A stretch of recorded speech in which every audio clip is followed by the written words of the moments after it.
শহরে সর্বত্র আলোচনা হচ্ছে যে ইউজারশিপ জুলেখার মোকাবেলায় জেলখানা বেছে নিয়েছে, বিশ্বাসের খেয়ানত করেনি। বলেছিল যে তার মালিকের প্রতি আনুগত্য প্রকাশ না করার কারণেই জেলে এসেছে, কিন্তু ফরমান কি সেটা তো বলেনি।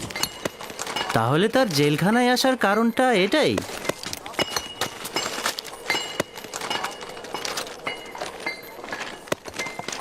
এই জোয়ানকে যতই দেখছি ততই মুগ্ধ হচ্ছি। কেন জানি না, তাকে দিনের পর দিন পছন্দ করার মাত্রাটা বেড়েই চলেছে। শহর থেকে যেসব খবর শুনেছি, অসংখ্য সুন্দরীর কামনা বাসনার পাত্র সে, কিন্তু একজনের প্রতিও তার নজর নেই। খোদাগণ তোমার হেফাজত করো কি ইউজারশিপ।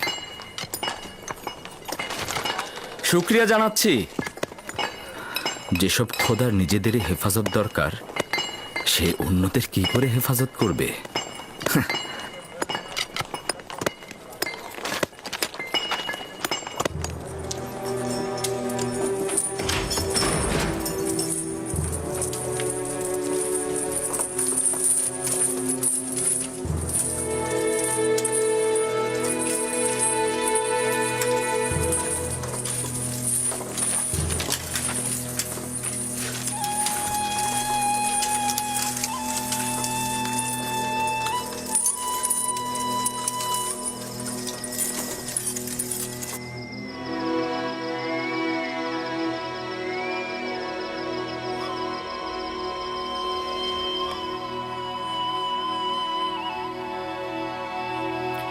ইবাদতখানার খাদেমগণ আমনের নামে জুলুম করে থাকে।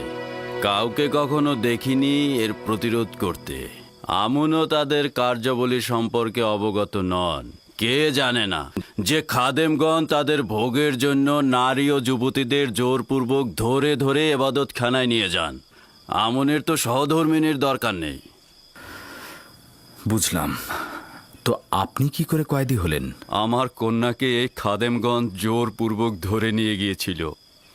আমার কন্যাকে রক্ষা করতে আমি সেখানে যাই এবং কয়েকজনকে জখম করি। তারা আমাকে ধরে জেলখানায় নিক্ষেপ করে। কয়েক বছর ধরে কারাবন্দী। আমার স্ত্রী সন্তানদের কোনো খবর জানি না। চিন্তা করবেন না, আমার বন্ধু মেনিসাবুকে তাদের খোঁজে আমি পাঠাবো। সে যতটা পারে তাদেরকে সহযোগিতা করবে। জীবনের তিক্ততা ও তীব্র যাতনাকে মিষ্টি মধুর হাদিয়া মনে করুন, আর ওটা দ্বারাই নিজের অস্তিত্বকে আলোকিত করুন, পরিষ্কার ও জ্যোতির্ময় করে তুলুন। এমন যেন না হয় তীব্র যাতনা আপনার রুহুকে কালো ও দূষিতময় করে তোলে।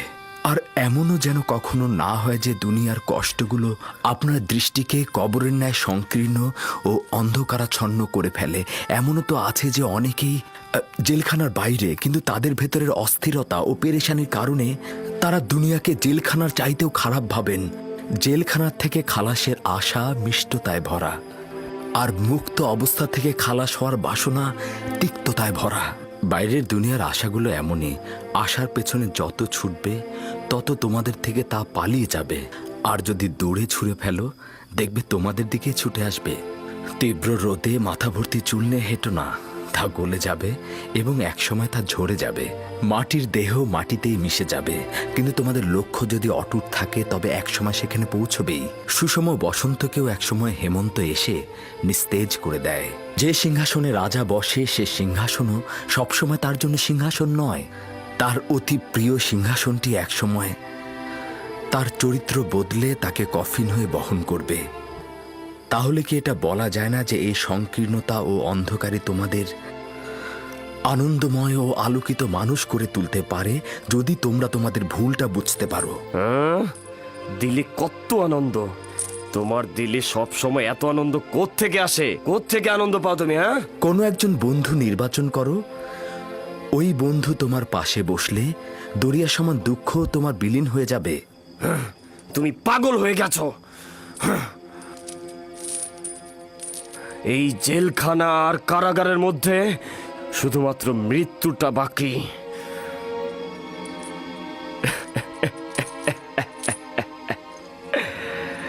না মরেও মরার মতো সব।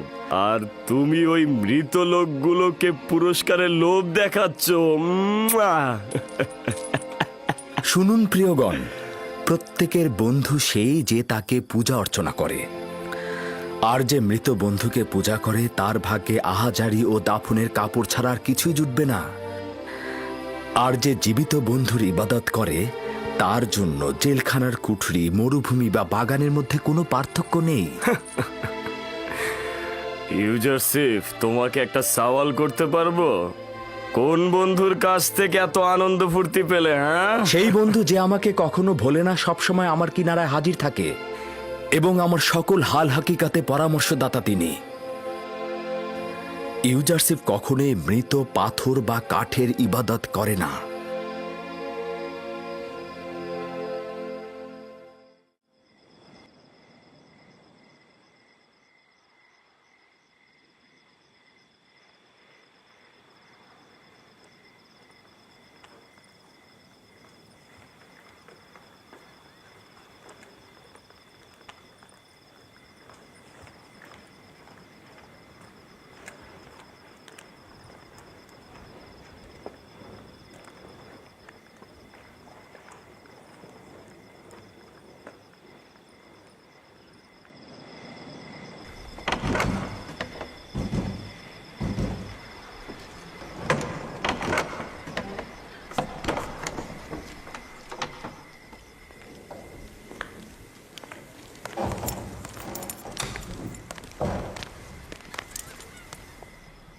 কি হলো?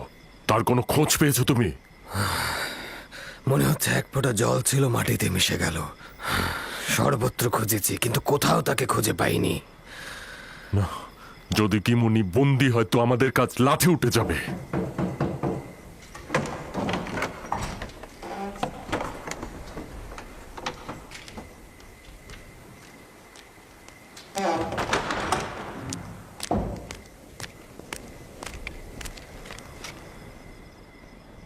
আপুপিস আর ইরানোস কি কম ছিল যে এখন খাদেম কিমুনি যোগ হলো? যদি একজনও কোনরূপ মুখ খোলে তবে আমেন হতে আমাদের কাউকে ছাড়বে না। আর ইবাদত খানার এলাকাগুলো সে তার নিজের অধীনে নিয়ে নেবে। এতটা সহজ হবে না। তারা জানে না যে জনাব আজ্ঞামোহর এবং ইবাদত খানার খাদেমদের প্রতি অবজ্ঞার জবাব খুব ভয়ানক হবে। আমন ইবাদতকারীগণ চুপ করে থাকবে না।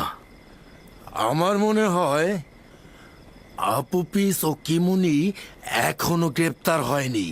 আর যদি গ্রেপ্তার হতো তাহলে অবশ্যই জনাব পুতিফার ও বাদশা আমেন হতে এতদিনে একটা না একটা পদক্ষেপ অবশ্যই গ্রহণ করে ফেলতো।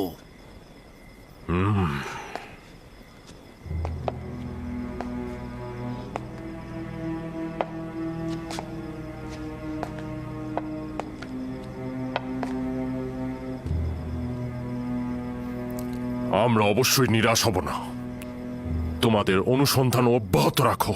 যদি খুঁজে পাও খবর দেবে, দেখব কি আঞ্জাম দেয়া যায়। তুমিও আমুনের সৈন্যদের প্রস্তুত করো। যদি হামলার বিষয়ে তারা সিদ্ধান্ত নিয়ে থাকে তাহলে পাল্টা জবাবটাও দিয়ে দেব।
এই, থাম।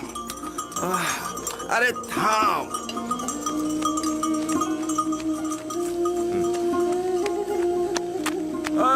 এই,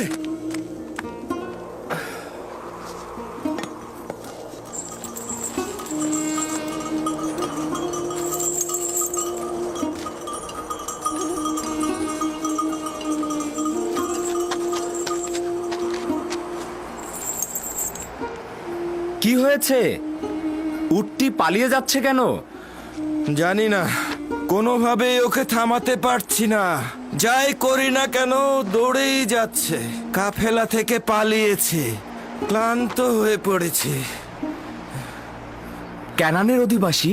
হ্যাঁ, তুমি কিভাবে জানলে? তোমার লেবাস ক্যানানিদের মতো। আমি তাদের সঙ্গে জিন্দেগি গড়েছি। হ্যাঁ, এই তুমি এখানে কি করছো? জানো না এই এলাকা নিষিদ্ধ? আমার অপরাধ নয়, আমার উট এইদিকে পালিয়ে এসেছে, আমি তার পেছন পেছন এসেছি। যত তাড়াতাড়ি সম্ভব এখান থেকে চলে যাও। ও আমার জন্মস্থানের অধিবাসী। আমাকে একটু অনুমতি দাও, আমি তার সঙ্গে একটু কথা বলি। হ্যাঁ, ঠিক আছে, দ্রুত কথা সেরে ওকে বিদায় করো।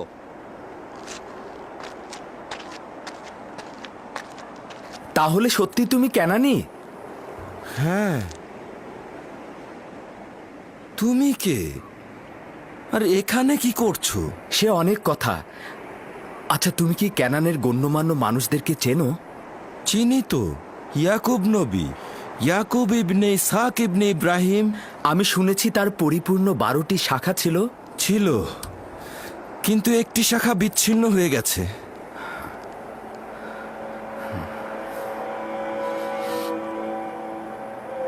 ইয়াকুব নবীর হাল হাকিকাতের কোনো খবর আছে?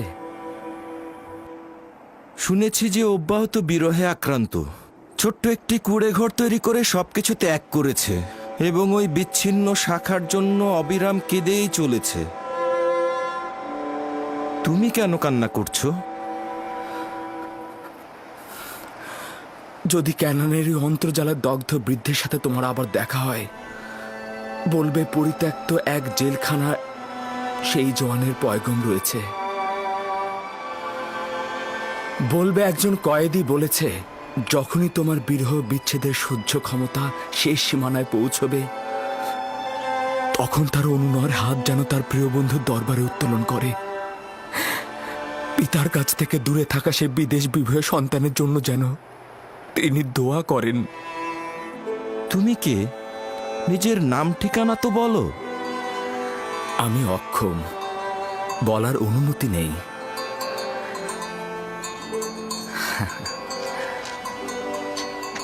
দেখো, তোমার উট চলে এসেছে, তোমাকে দেখে আর ভয় পাবে না।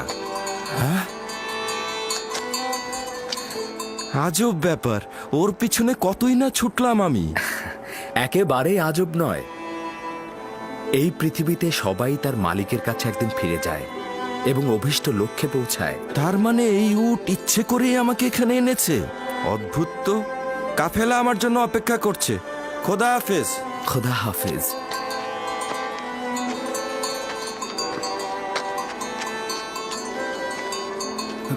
ক্যানানে সেই মহান ব্যক্তিকে বলবে তার কেটে ফেলা শাখার বদলে মহান খোদাকে যেন নিজের দিলে রোপণ করে।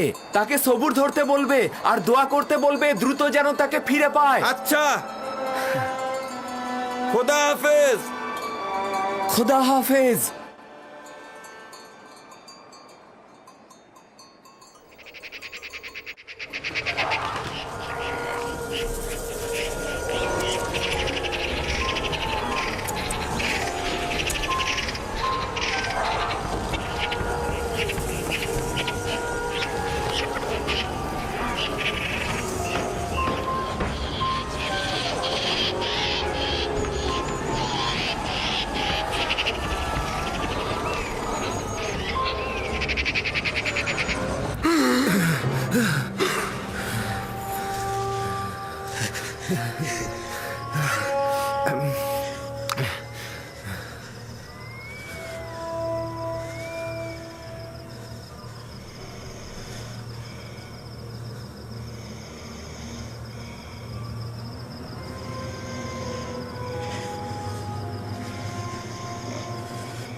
ইরানুস, ইরানুস, ইরানুস, ওঠো।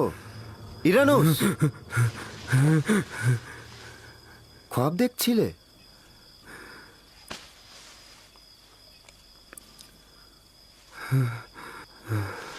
আজব খোয়াব ছিল।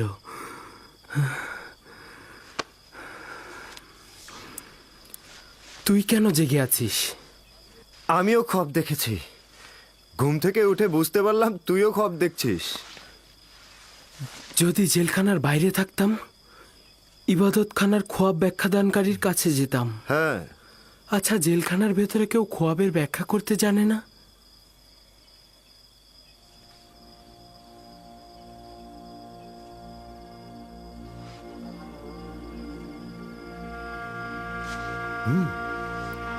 ইউজারশিপ।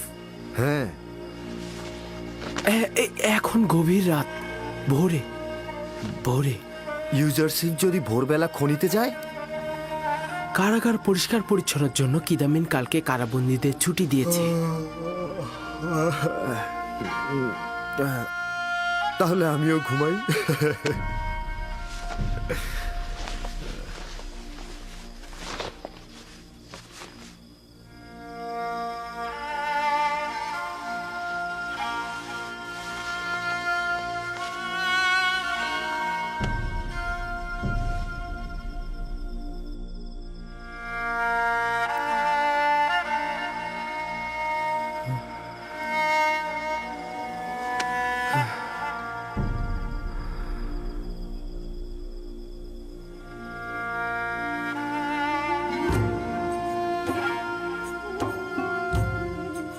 তোমার রিসালাতের সময় পৌঁছে গিয়েছে।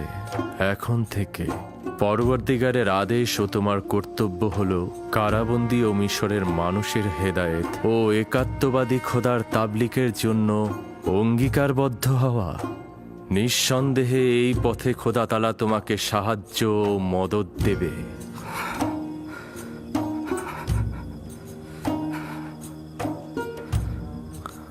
খোদা তাআলা তোমাকে নিজের জন্য নির্বাচন করেছে এবং খোয়াবের ব্যাখ্যা প্রদানের যোগ্যতা দিয়েছে, এবং তোমার কারণে অফুরন্ত নিয়ামক ইয়াকুবের পরিবারের উপর মঞ্জুর করা হয়েছে, যেরূপ ভাবে তোমার পিতাকে ইসহাক ও ইব্রাহিম নবীকে নিয়ামক প্রদান করা হয়েছে এবং ইমামতের জায়গা ও বেলায়েতের অনুগ্রহ দান করেছে। তোমার রেসালাতের সময় পৌঁছে গেছে। তোমার রেসালাতের সময় পৌঁছে গেছে। তোমার রেসালাতের সময় পৌঁছে গেছে।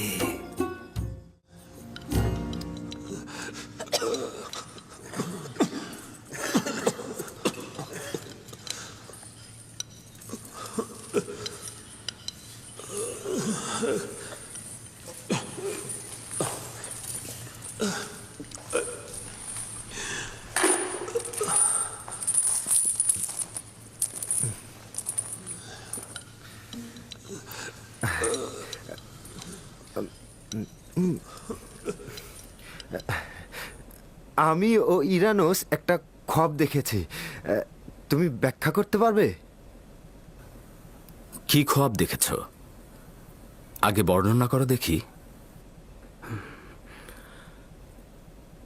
আমি খোয়াবে দেখলাম আঙ্গুরের থোকা থেকে আঙ্গুরের রস নিংড়ে পেয়ালায় ভরে বাদশাকে দিলাম।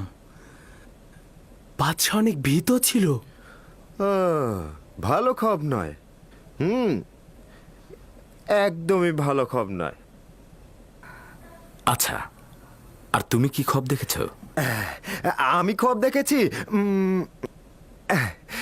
এক ঝুড়ি রুটি আমার মাথায় ছিল, আর পাখিগুলি এসে রুটিগুলি খেয়ে সাথে নিয়ে চলে গেল। হ্যাঁ, চলে গেল। হ্যাঁ,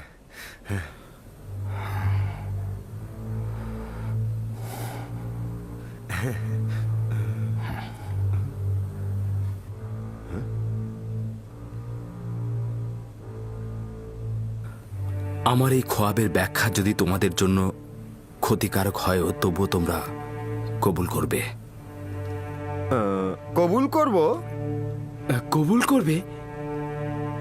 এইটা কি করে হবে? তুমি যেটা বলবে সেটাই মেনে নিতে হবে। বোঝাই যাচ্ছে যে তোমরা আমার কথার হাকিকত নিয়ে সন্দেহ পোষণ করবে। আমি তোমাদের অধিকার দিচ্ছি, তবে এটা জেনে রাখো যে আমি খোয়াবের ব্যাখ্যা জানি, আর আমি এখন যেটা বলবো সেটা অবশ্যই বাস্তবে ঘটবে। প্রথমে আমি তোমাদের একটা নিশানা স্পষ্ট করব, তারপরে আমি তোমাদের খোয়াবের ব্যাখ্যা প্রদান করব। যেমন কি নিশানা? যেমন আজকে আমাদের এখানে কি খাবার নিয়ে আসবে সেটা আমরা কেউ জানি না, আমি বলে দেব। বাহ বাহ ইউজারসিফ, তুমি দেখি তন্ত্র মন্ত্রও শিখেছ। কখনোই নয়, আমি জাদুবিদ্যা জাদুশাস্ত্র দিয়ে খোয়াবের ব্যাখ্যা শিখিনি। আমার রুহ সহযোগিতা প্রাপ্ত হয়েছে, আসমানি সহযোগিতা, মহান রাব্বুল আলামিনের এলেম দ্বারা ইলহাম প্রাপ্ত। এই জ্ঞান আমার পরওয়ারদিগার আমাকে শিক্ষা দিয়েছে। তুমি যে খোদাকে উদ্দেশ্য করে বলছো সে মিশরের মহান আমন খোদা নয় তো? তার মানে আত্মাহীন পাথর কি খোয়াবের ব্যাখ্যা ও হাকিকাত সম্পর্কে জানে? হ্যাঁ। আমি সকল কুফরি জাতিকে পরিত্যাগ করেছি, কারণ হলো তারা একাত্মবাদী খোদায় ঈমান আনেনি। তারা তো পূর্ব থেকেই কাফের, তাতে আনুগত্য আনার প্রশ্নই আসে না। আজকের খাবার হলো মাছ, রুটি আর গমের বিরিয়ানি, সঙ্গে কিছু খোরমা।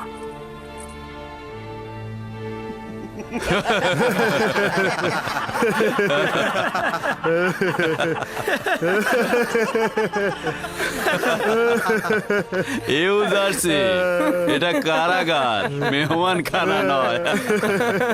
কয়েদিখানা এই খাবার? আমি তো স্বপ্নেও এই খাবার দেখিনি। এই খাবার শুধুমাত্র বিলাসবহুল জলসায় শরাবের সাথে খেয়ে থাকে, জাবিরা জেলখানায় নয়।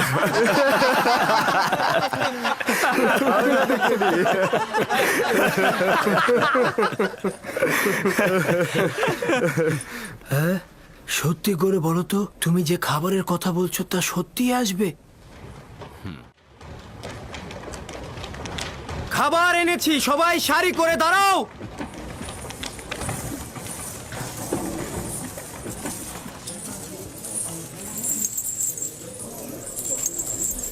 আজকের খোরাক কি? যদি বলি তাহলে তো বিশ্বাস করবে না। মাছ আর রুটি, গমের বিরিয়ানি আর খোরমা। তুমি কি করে জানলে? এই খাবার তো এখনই নিয়ে আসা হলো।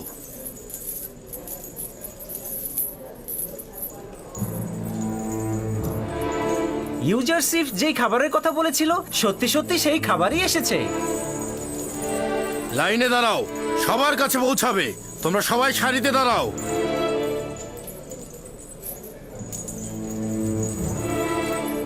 কারাগারের জন্য এই খাবার? এই খাবার বানু জুলেখার নির্দেশে এখানে আনা হয়েছে।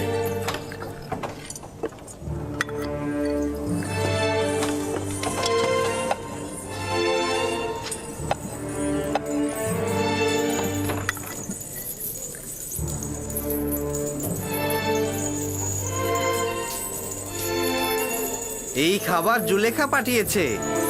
আচ্ছা, এটা জুলেখারি কারবার। তা নয় তো কি, এর আগে কখনো এই কারাগারে এমন খাবার দেখেছো? বানু জুলেখা কারাবন্দীদের প্রতি সহানুভূতিশীল হয়ে তাদের মনোরঞ্জনের জন্য এই খাবার পাঠিয়েছে। সকল কয়েদির মনোরঞ্জনের জন্য নাকি একজন কয়েদির মনোরঞ্জনের জন্য? হ্যাঁ,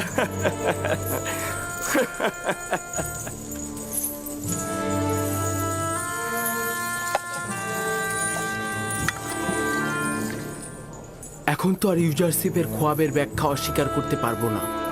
নিঃসন্দেহে তুমি যা বলবে সেটাই ঘটবে। ইউজারশিপ, তুমি তো আমাদের সাথেই বসা ছিলে, কি করে জানলে আজ এই খাবার দেবে?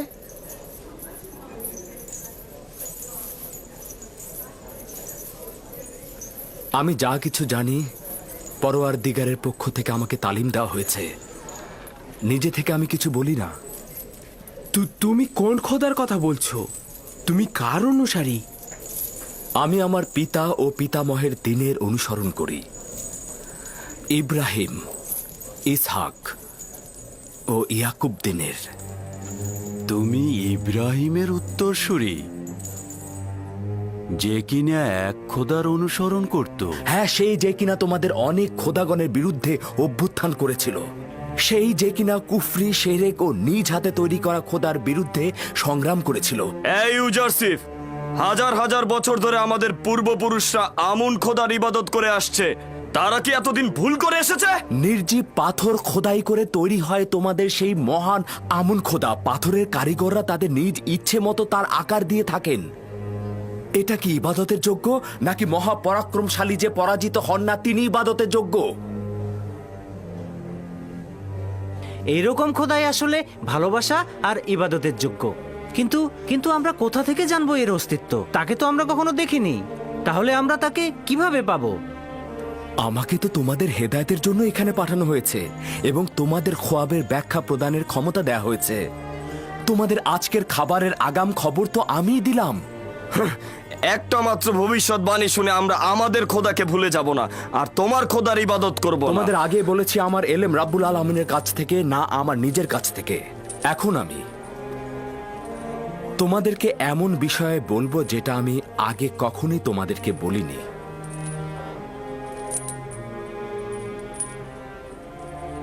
আমার পিতা ইয়াকুব নবী, আমি ইব্রাহিম, ইসহাক ও ইয়াকুবের উত্তরসূরি। এনাদের পর আমি একাত্মবাদী খোদার একজন প্রতিনিধি।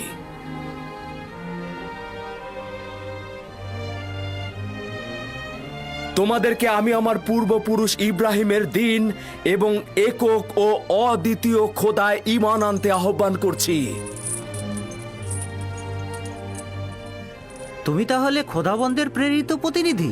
তোমাদের জন্য বলছি, আম্বিয়া সিলসিলার একটি ধারণা ইনসানদের হেদায়েতের জন্য প্রেরণ করা হয়েছে। আমার পূর্বে হজরত আদম, হজরত নূহ, হজরত ইব্রাহিম, হজরত ইসহাক ও হজরত ইয়াকুব ছিলেন, অতঃপর আমি। এরপরে আরো অনেক পয়গম্বর আসবে এবং আখেরিনী আম্বিয়া হজরত ইব্রাহিমের সিলসিলা থেকে আসবে এবং জেলখানায় একজন পয়গম্বর? জেলখানা খোদার সম্পত্তি এবং আমি খোদার নবী এবং তোমরা খোদার বান্দা। তো জেলখানার ভেতরে আর জেলখানার বাইরে কি পার্থক্য রয়েছে? তাহলে আমাদের খোয়াবের ব্যাখ্যার কি হবে? শোনো, তোমাদের কথা তো আমি ভুলিনি, চিন্তিত হও না। অবশ্যই তোমাদের খোয়াবের ব্যাখ্যা ঈমানের সঙ্গে সম্পর্কিত। ওই খোদাবান্দের প্রতি ঈমান আনবে যিনি আমাকে ব্যাখ্যা শিখিয়েছেন। ঈমান গ্রহণ করব? তুমি যা বলবে সেটাই শুনবো। কিছুই বলার নেই, কিন্তু আমরা তো তোমার খোদাকে চিনি না। হ্যাঁ, এতদিন ধরে যার ইবাদত করেছো তাকে কি তোমরা চেনো? তোমরা কি জানো না তোমাদের মাবুদগুলো আত্মাহীন পাথর, তারা ইচ্ছাহীন এবং তারা অক্ষম? জানো না কি এই অহেতুক জিনিসের ইবাদতে তোমাদের কোনরূপ সম্মান ও মঙ্গল বয়ে আনবে না? এই পরিস্থিতিতে আমার মাবুদ সকল মাখলুকাতের খালেক, সকল মাখলুকাতের মূল সত্তা, আর আমার মালেক সকল মন্দ কাজ থেকে বিরত থাকে।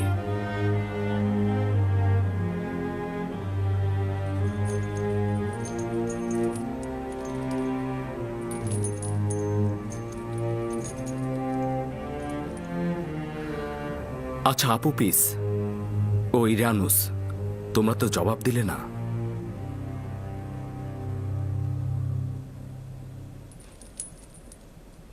সভ্যতার সবচাইতে বড় দলিল তোমার মাবুদের কুদরত, যা তুমি দেখালে।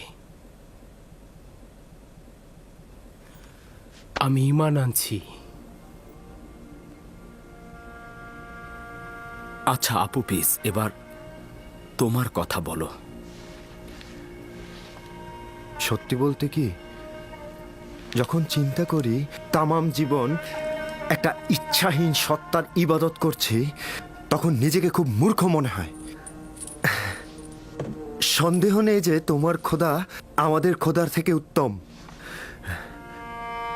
আমিও ইউরেনাসের মতো তোমার খোদায় ঈমান আনলাম। যদিও তোমার খোদাকে সরাসরি দেখা যায় না, তবুও তোমার খোদা আমাদের খোদার চাইতে অনেক উত্তম। কেননা আমাদের খোদা আমাদের পরিস্থিতি লক্ষ্য করেন না।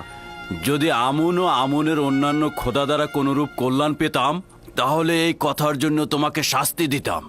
কিন্তু এখন আমি বলছি, যদি তোমার খোদা তোমার মতোই মেহেরবান হয়, তাহলে আমি তাকে তোমার মতোই ভালোবাসবো। সত্যি বলছি।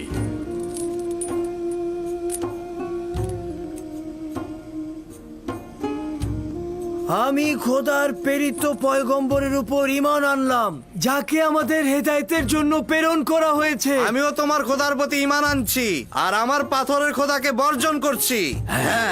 আমি এখন থেকে যেই খোদার ইবাদত করব, তিনি আমার খালেক, তিনি আমার মাখলুক নয়। আমিও একাত্মবাদীর ইবাদত করব। আমিও আজকে থেকে আর আমার পাথরের খোদাকে একদম বিশ্বাস করছি না।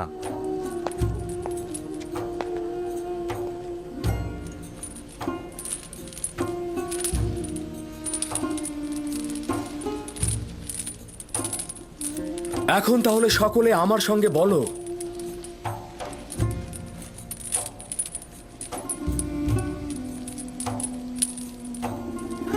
ইব্রাহিম, ইসহাক ও ইয়াকুবের খোদার নামে। খোদার নামে আমরা নিস্তেজ ও পাথরের তৈরি খোদা থেকে, এবং জমিনের সকল খোদাগণকে বর্জন করছি এবং একাত্মবাদী খোদার প্রতি ঈমান আনছি।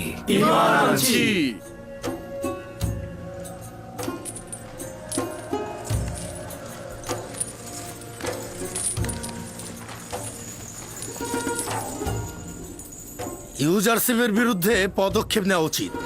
যেমন কি পদক্ষেপ? সে সকল কারাবন্দীকে এক খোদার ইবাদতকারী বানিয়ে ফেলছে। তাহলে আমাদের পূর্বপুরুষের আইনের কি হবে? জটিল করো না। ইউজারশিপ আমাদের জেলখানার জন্য আশীর্বাদ স্বরূপ, আর আমরাও তাই চাই।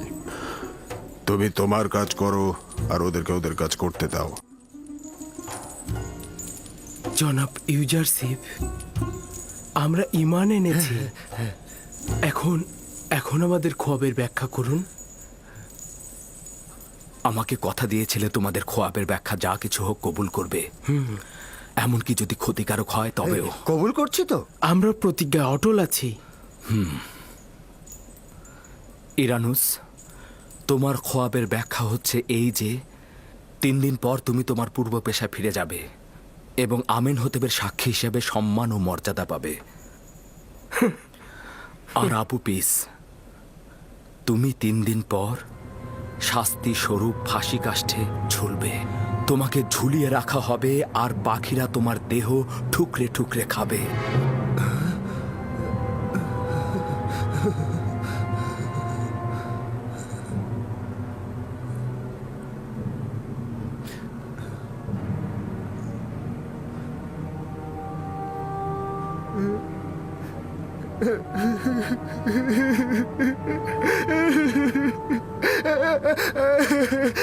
আমি তো খব দেখিনি, আমি তো খব দেখিনি।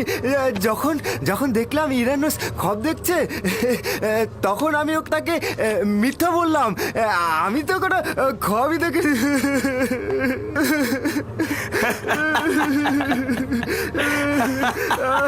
ধোকা গেলে ইউজারশিপ, তোমার দাবি মিথ্যা প্রমাণিত হলো। একজন মিথ্যা পয়গম্বর সে। আসলে সে কোনো খোয়াবই দেখেনি, সে তোমাদের মিথ্যা বলেছে, তোমাদের ধোকা দিয়েছে।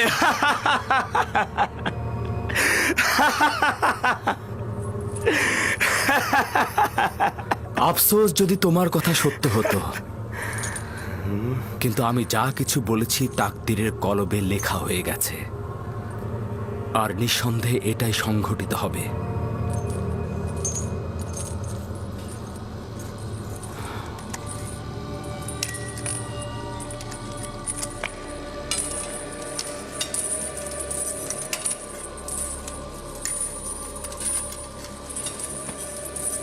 আমিও কিছুক্ষণ পূর্বে তোমার মতোই চিন্তা করছিলাম। আমি ভেবেছিলাম আমার খোয়াবের ব্যাখ্যা খারাপ হবে। আমি তো প্রায় নিরাশই হয়ে গিয়েছিলাম।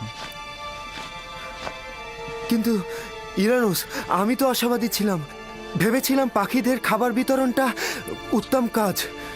কিন্তু কিন্তু অনুমান করছি ইউজারসিফ সঠিক বলছে। সত্যি বলতে আমুনের খাদেমগণ আমার সাথে বেইমানি করেছে। তাদের কথাতেই তো আমি আমেন হতেবকে হত্যা করতে চেয়েছিলাম। এর জন্যই আমার শাস্তি পাওয়া উচিত। মৃত্যুদণ্ড হবে আমার। ইরানুস, তার মানে কি খাদেমগণ আমাকে সাহায্য করবে না? যদি ইউজারশিপের ব্যাখ্যা সঠিক হয়,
আজ্ঞামোহর ও পাদে আমুনকে যতটা বেশি ফুসরাত দেব, তারা নিজেদের সৈন্য সমাবেশ আরো বেশি বৃদ্ধি করবে এবং মুশকিল ততটা বাড়বে।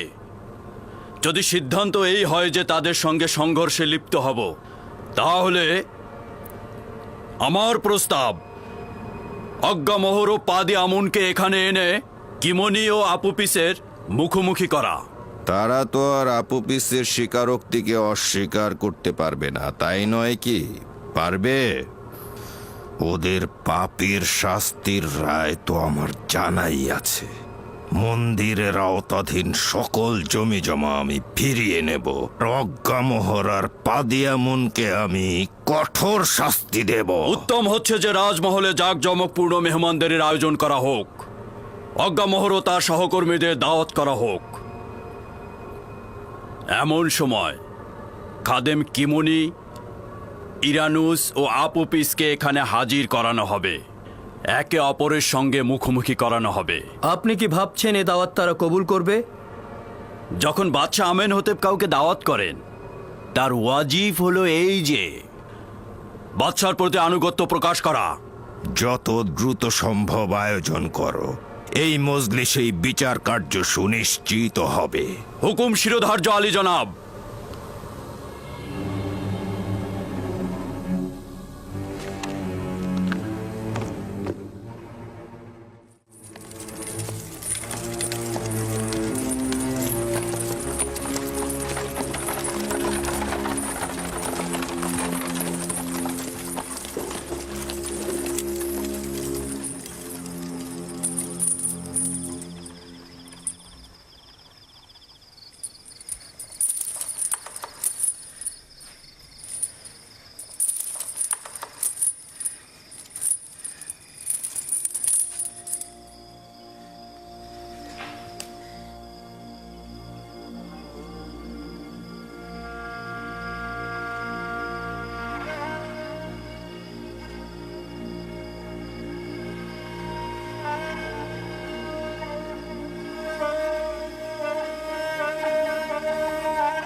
কি হয়েছে?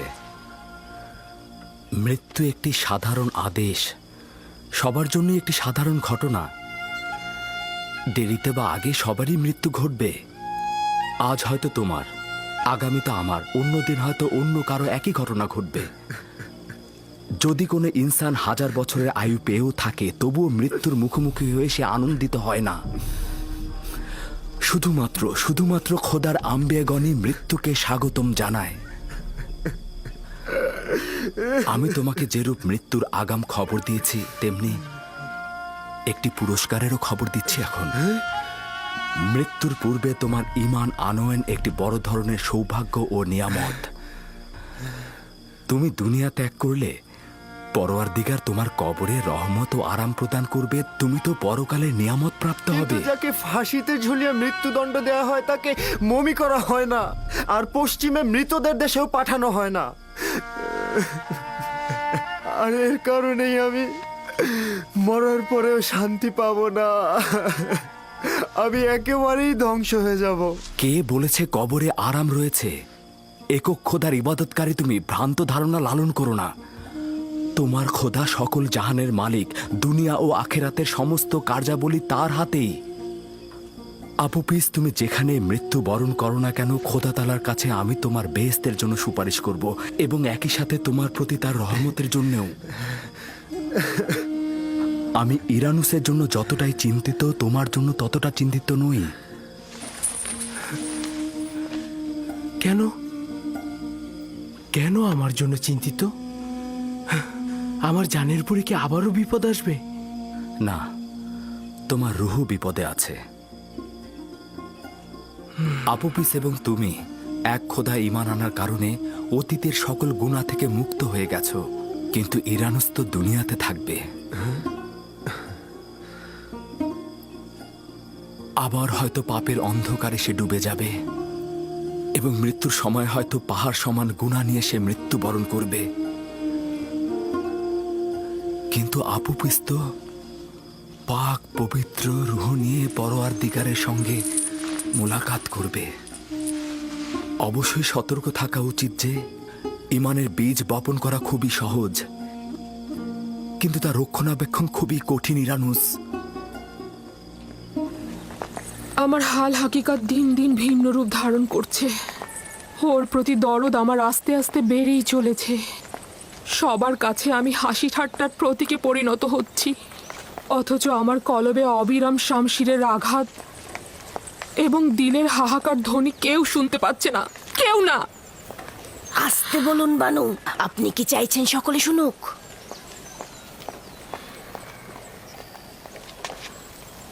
আমি আঘাতে বিশ্বাসী। ইউজারসিফের আনুগত্য ও বশ্যতা শিকারের একমাত্র পথ আঘাত ও দৌড়া মারা। আপনার একটু ধৈর্য ধরা উচিত বানু। আমি ইউজারসিফকে ছোট থেকে বড় করেছি। কেউ তাকে কোনো কাজে বাধ্য করতে পারে না, যদি সেটা তার অমতে হয়। আমি অন্য কোনো পন্থার কথা ভাবতেই পারছি না। কিন্তু আমি ভাবছি তাকে যদি জোর না করে একটু বোঝানো যায়, তাহলে হয়তো আনুগত্য প্রকাশ করবে। যদিও এ কাজ করে কোনো ফায়দা নেই, তবু আপনাকে খুশি করতে যে কোনো কাজ করতে আমি প্রস্তুত আছি বানু। আজ এই মুহূর্তেই আমি জাবিরা কারাগারে যেতে চাই।